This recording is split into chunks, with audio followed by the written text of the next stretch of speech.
आज आपको कहानी सुनाता हूँ एक मारिया नाम की लड़की के बारे में। मारिया वैसे तो अपने प्रोफेशन से एक डॉक्टर है, लेकिन साथ साथ में वो पेंटर भी है।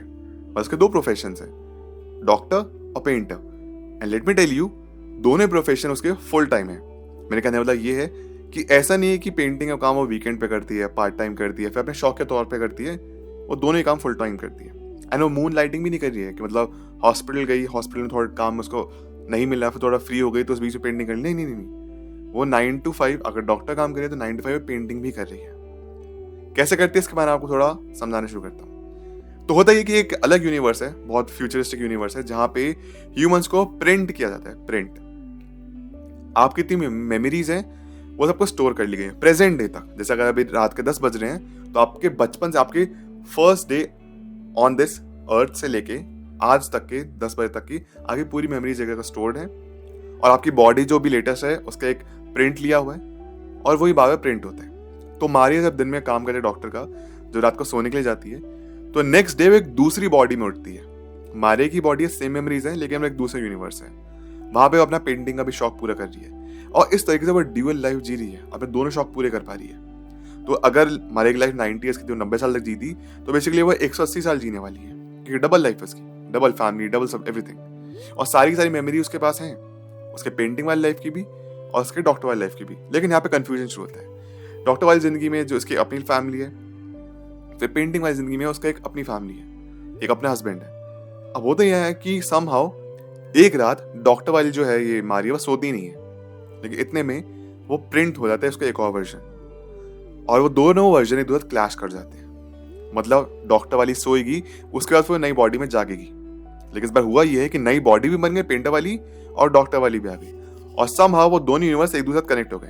अब यहाँ पे कंफ्यूजन हो गया है कि दोनों हस्बैंड बोल रहे हैं कि मेरी वाली कौन सी है, तुम्हारी वाली कौन सी है। एंड यहाँ पे अब डिसीजन मेकिंग भी डिफिकल्ट हो गया है कि कैसे इन चीजों को सॉर्ट आउट किया जा सके।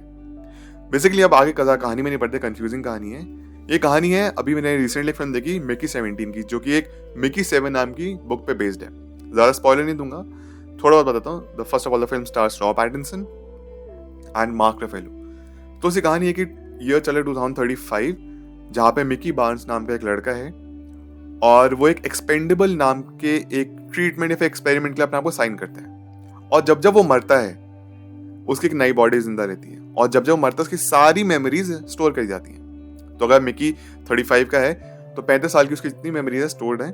और जिस दिन वो अलग अलग मिशन पे जाना होता है, बेसिकली वो एक नए प्लैनेट पे जा रहे होते हैं, वहां पे चेक करते हैं कि लाइफ कैसी है, और उसके ऊपर टेस्ट किए जाते थे ह्यूमनॉइड भी, ताकि वैक्सीन बन जाए। तो होता ये कि वो एक प्लैनेट पे लैंड करते हैं, वहां पे जो भी खतरे होते हैं उसको सहन करते हैं, और उसके बाद वो मर जाता है। उसकी बॉडी पे टेस्ट किए जाते हैं कि ये प्रॉब्लम है, ये इम्यून सिस्टम, हमको अपनी बॉडी को ठीक करना पड़ेगा।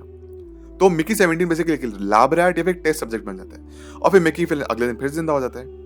लेकिन एक बार गड़बड़ होती है कि मिकी 17 एक मिशन पे जाता है। अच्छा, 17 का मतलब यहाँ पे है कि वो 17th नंबर का मिकी है। पहले 16 वाले मर चुके हैं, 17th वाला है। उस मिशन में सब लोगों को लगता है कि मिकी 17 मर चुका है, मिकी 18 का जन्म होगा, लेकिन होता है कि मिकी 17 जिंदा रह जाता है और मिकी 18 भी जन्म ले लेता है। यहाँ पे बोलते हैं मल्टीपल्स, क्योंकि एक इंसान के मल्टीपल शरीर है। यहाँ पे कंफ्यूजन स्टार्ट होता है, फिर फिल्म इसके अकॉर्डिंग यहाँ पे काम करती है। फिर यहाँ पे मल्टीपल्स के बारे में और भी कुछ डिस्कस किया जाता है कि अगर फॉर एग्जांपल ह्यूमन 1 है जिसने एक मर्डर किया है, और ह्यूमन 2 भी एक साथ पैदा हो गया है, मल्टीपल बन गया है, तो आप सजा किसको देंगे, ह्यूमन 1 को या फिर ह्यूमन 2 को, या फिर दोनों को? क्योंकि ह्यूमन 2 तो बस कल ही पैदा हुआ है, कल उसको प्रिंट किया, तो उसमें किसी गड़बड़ है। तो इस सिचुएशन के बारे में डिस्कस करना शुरू करते हैं। तो एक मैंने कहीं पे कुछ पढ़ा था कि फॉर एग्जाम्पल अगर आप जब भी रात को सोते हैं, हो सकता है कि आपकी जो बॉडी है वो मर जाती है और एक नई बॉडी में आप जन्म लेते हैं। हमारा यूनिवर्स बिल्कुल एब्सोल्युटली सेम है, और एक फ्रेश बॉडी में जन्म ले रहे हैं। इसलिए आपकी नींद भी कभी कभी होता है ना कि आप भले ही कम सोए होते हैं, लेकिन आप फ्रेश फील करते हैं। मे भी हो सकता है कि एक्चुअली एक ऐसी बॉडी में उठे हैं जिसकी नींद कंप्लीट हो चुकी थी, या फिर कभी कभी ऐसा भी होता है आप कितना भी सो लें और तब भी टायर्ड फील करते हैं। तो हो सकता है जिस बॉडी में आप उठे हैं उसके दिन भर की थकावट थोड़ी ज्यादा रही, इसलिए उसने ज्यादा मेहनत करिए, इसलिए उसकी नींद पूरी नहीं हुई। ऑल्दो अगर ऐसा कुछ पॉसिबल हो पाता है कि ह्यूमंस के मल्टीपल्स बन पाते हैं, फिर डुप्लीकेट होते, डबल गैंगर्स होते, तो मजा आता है सुनने में मजा आता है। जैसे फॉर एग्जाम्पल अगर एक इंसान के 2 शरीर हैं, तो आप अपना काम बांट सकते हैं, राइट? प्रोडक्टिविटी आपकी बेटर हो पाएगी। आप आधा काम आप करो, आधा काम मैं कर लूँ, फिर ऑल्टरनेट डेज पे हम डिसाइड कर लें कि तुमको ऐसा काम करना है। पर्सनालिटी डिफरेंसेस आ पाएंगे, आप ज्यादा बेटर तरीके से नई नई चीजें सीख पाएंगे, लर्न कर पाएंगे। आप जितनी भी आपकी लाइफ है 60 70 90 साल की, आप डबल एक्सपीरियंस कर पाएंगे हर लाइफ को डिफरेंट डिफरेंट टेक से, तो मज़ा आएगा। लेकिन इसके अंदर कुछ कौन सी प्रॉब्लम बहुत ज़्यादा है कि अगर मल्टीपल्स बनते गए तो रिसोर्सेज हमारे अर्थ पे कम होंगे।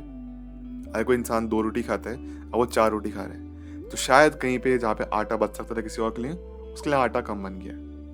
ये प्रॉब्लम है। डिमांड बढ़ती जाएगी, सप्लाई कम होगी, सप्लाई को बढ़ाने के लिए रेट बढ़ेंगे, ये हो जाएगा। इसके अंदर पॉपुलेशन बढ़ेगी, पॉपुलेशन तो ऑलरेडी बहुत ज़्यादा प्रॉब्लम क्रिएट कर ही रही है, तो पॉपुलेशन बढ़ती जाएगी। लॉजिकल एथिकल इशूज आएंगे, जैसे मैं आपको बताया कि अगर एक इंसान क्राइम करता है तो सज़ा किसको मिलेगी? क्राइम करने वाले को, उसको तो मिलेगी ह्यूमन 1 को अगर उसने क्राइम किया तो, या फिर ह्यूमन 2 को भी दी जाएगी सज़ा, क्योंकि आइडेंटिटी दोनों सेम है। और अगर ह्यूमन 1 नहीं किया तो ह्यूमन 2 भी कर सकता है। और कैसे आइडेंटिफाई करेंगे? क्योंकि दोनों सेम है, डीएनए सेम है, सब कुछ सेम है, तो इश्यूज यहाँ पे क्रिएट हो सकते हैं। बट सोचने में फिनोमेना काफी इंटरेस्टिंग है कि आप हर रात जब सोते हैं तो आप बेसिकली एक नए शरीर में जन्म लेते हैं। ये जो आपका शरीर है यहाँ पे खत्म हो जाता है, और जब मैं सो के उठूंगा तब एक नए शरीर में जन्म ले रहा हूँ। बस मुझे मालूम नहीं है चीजें हैं। हो सकता है इसके बारे में अगर कुछ ऐसा है तो ऐसा कहते हैं we are living in a matrix. Actually maybe जब हम इस यूनिवर्स, हम इस अर्थ से निकलेंगे, जब वी विल डाई, तो हमें एक्चुअली पता चलेगा कि ये सब एक सपना था और मैं एक दूसरी बॉडी में उठाऊं, जैसे मैट्रिक्स फिल्म में दिखाया है कि एक्चुअली आप कहीं पे एक लैब टेस्ट सब्जेक्ट है, और आपको मशीन से जोड़ा हुआ है, और जब आपकी बॉडी खत्म होगी, आपकी लाइफ कंप्लीट होगी, तो आप रियलाइज करेंगे नहीं ये तो एक नॉट एग्जैक्टली सपना, बट एक मिशन था कंप्लीट हो गया है, आपको वापस एक नई बॉडी में जन्म लेना है, एक नए मिशन पे जाना है। सुनने में डरावना लगता है और इंटरेस्टिंग लगता है, पर डेफिनेटली आप खुद का कुछ टेक होगा इस चीज़ को लेके, तो प्लीज़ अपने थॉट्स मेरा जरूर शेयर करें कमेंट सेक्शन बिलो। मैं अवनीत भारद्वाज, कैसा रहेगा वर्ल्ड, कैसी होगी सिचुएशन, अगर आपके मल्टीपल होंगे तो आप क्या करना चाहेंगे, प्लीज़ मैं कमेंट करके जरूर बताइए। और अगर आप मेरे साथ सोशल मीडिया पे कनेक्ट कर चाहते हैं, लिंक डिस्क्रिप्शन बॉक्स में, तो यहाँ पे भी लिखी हुई आ रही है। मिलता है आपसे नेक्स्ट वीडियो में। Thank you so much, take care, bye.